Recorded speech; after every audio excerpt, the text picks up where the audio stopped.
4. Mas, como em um pregador há tantas qualidades e em uma pregação tantas leis, e os pregadores podem ser culpados em todas, em qual consistirá esta culpa? No pregador podem-se considerar 5 circunstâncias: a pessoa, a ciência, a matéria, o estilo, a voz. A pessoa que é, a ciência que tem, a matéria que trata, o estilo que segue, a voz com que fala. Todas estas circunstâncias temos no Evangelho. Vamos-las examinando uma por uma e buscando esta causa.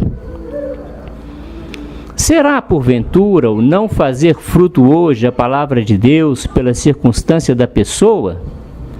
Será porque antigamente os pregadores eram santos, eram varões apostólicos e exemplares, e hoje os pregadores são eu e outros como eu?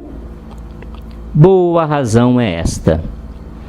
A definição do pregador é a vida e o exemplo. Por isso Cristo no Evangelho não o comparou ao semeador, senão ao que semeia. Reparai, não diz Cristo, saiu a semear o semeador, senão saiu a semear o que semeia. Entre o semeador e o que semeia, há muita diferença.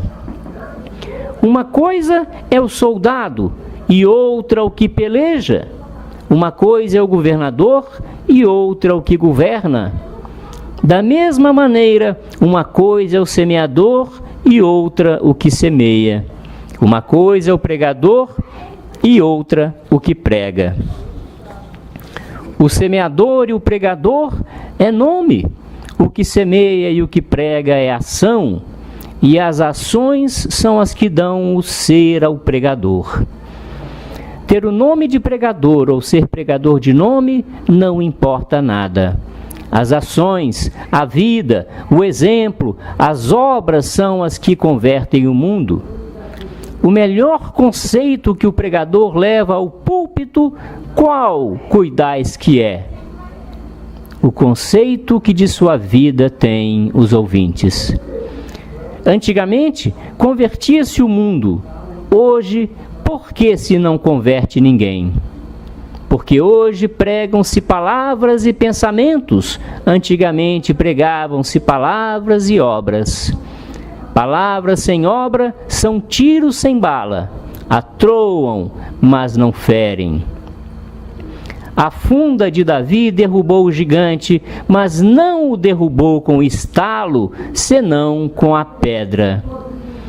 As vozes da harpa de Davi lançavam fora os demônios do corpo de Saul, mas não eram vozes pronunciadas com a boca, eram vozes formadas com a mão. Por isso Cristo comparou o pregador ao semeador. O pregar que é falar, faz-se com a boca. O pregar que é semear, faz-se com a mão. Para falar ao vento, bastam palavras. Para falar ao coração, são necessárias obras. Diz o Evangelho que a palavra de Deus frutificou 100%. Que quer isto dizer? Quer dizer que de uma palavra nasceram 100 palavras? Não, quer dizer que de poucas palavras nasceram muitas obras. Pois palavras que frutificam obras, vede se podem ser só palavras. Quis Deus converter o mundo, e que fez? Mandou ao mundo seu Filho feito homem. Notai, o Filho de Deus, enquanto Deus, é palavra de Deus, não é obra de Deus. O Filho de Deus, enquanto Deus e homem, é palavra de Deus e obra de Deus juntamente. De maneira que até de sua palavra, desacompanhada de obras, não fiou Deus a conversão dos homens. Na união da palavra de Deus com a maior obra de Deus, consistiu a eficácia da salvação do mundo. verbo divino é palavra divina, mas importa pouco que as palavras sejam divinas se forem desacompanhadas de obras. A razão disto é porque as palavras ouvem-se, as obras veem-se. As palavras entram pelos ouvidos, as obras entram pelos olhos, e a nossa alma rende-se muito mais pelos olhos que pelos ouvidos. No céu, ninguém há que não ame a Deus, nem possa deixar de o amar. Na terra há tão poucos que o amem, todos o ofendem. Deus não é o mesmo e tão digno de ser amado no céu e na terra? Pois como no céu obriga e necessita a todos o amarem, e na terra não? A razão é porque Deus no céu é Deus visto, Deus na terra é Deus ouvido. No céu entra o conhecimento de Deus à alma pelos olhos. Na terra entra-lhe o conhecimento de Deus pelos ouvidos. E o que entra pelos ouvidos cresce, o que entra pelos olhos necessita. Viram os ouvintes em nós, o que nos ouvem a nós, e o abalo e os efeitos do sermão seriam muito outros. Vai um pregador pregando a paixão. Chega ao pretório de Pilatos. Conta como a Cristo o fizeram rei de zombaria. Diz que tomaram uma púrpura e lhe a puseram aos ombros. Ouve aquilo o auditório muito atento. Diz que teceram uma coroa de espinhos e que lhe a pregaram na cabeça. Ouvem todos com a mesma atenção. Diz mais, que lhe ataram as mãos e lhe meteram nelas uma cana por cetro. Continua o mesmo silêncio e a mesma suspensão nos ouvintes. Corre-se neste espaço uma cortina, aparece a imagem do et homo. Eis todos prostrados por terra, eis todos a bater no peito, eis as lágrimas, eis os gritos, eis os alaridos, eis as bofetadas. Que é isto? Que apareceu de novo nesta igreja? Tudo o que descobriu a cortina tinha já dito o pregador. Já tinha dito daquela púrpura, já tinha dito daquela coroa e daqueles espinhos, já tinha dito daquele cetro e daquela cana. Pois, se isto então não fez abalo nenhum, como faz agora tanto? Porque então era et homo ouvido e agora é et homo visto. A relação do pregador entra pelos ouvidos, a representação daquela figura entra pelos olhos. Sabem, padres pregadores, por que fazem pouco abalo os nossos sermões? Porque não pregamos aos olhos, pregamos só aos ouvidos. Por que convertia o Batista tantos pecadores? Porque assim como as suas palavras pregavam aos ouvidos, o seu exemplo pregava aos olhos.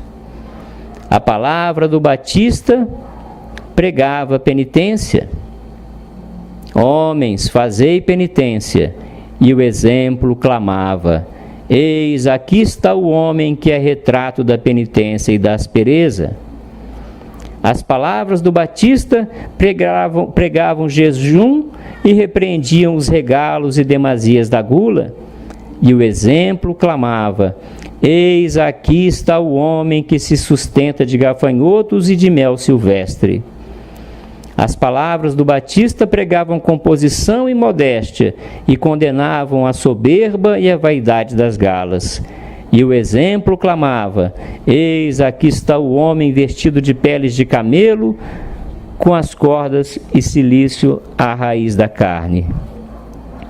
As palavras do Batista pregavam despegos e retiros do mundo e o fugir das ocasiões e dos homens. E o exemplo clamava: Eis aqui o homem que deixou as cortes e as sociedades e vive num deserto e numa cova. Se os ouvintes ouvem uma coisa e veem outra, como se hão de converter?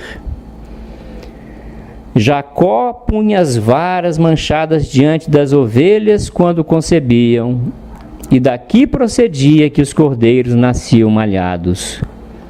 Se quando os ouvintes percebem os nossos conceitos, têm diante dos olhos as nossas manchas, como hão de conceber virtudes? Se a minha vida é apologia contra a minha doutrina, se as minhas palavras vão já refutadas pelas minhas obras, se uma coisa é o semeador e outra o que semeia, como se há de fazer fruto?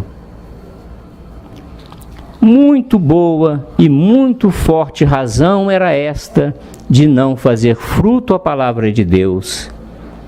Mas tem contra si o exemplo e experiência de Jonas. Jonas, fugitivo de Deus, desobediente, contumaz, e ainda depois de engolido e vomitado, iracundo, impaciente, pouco caritativo, pouco misericordioso e mais zeloso e amigo da própria estimação que da obra de Deus e salvação das almas, desejoso de ver subvertida Nínive e de a ver subverter com seus olhos, havendo nela tantos mil inocentes. Contudo, este mesmo homem, com um sermão, converteu o maior rei, a maior corte e o maior reinado do mundo, e não de homens fiéis, senão de gentios idólatras. Outra é, logo, a causa que buscamos. Qual será?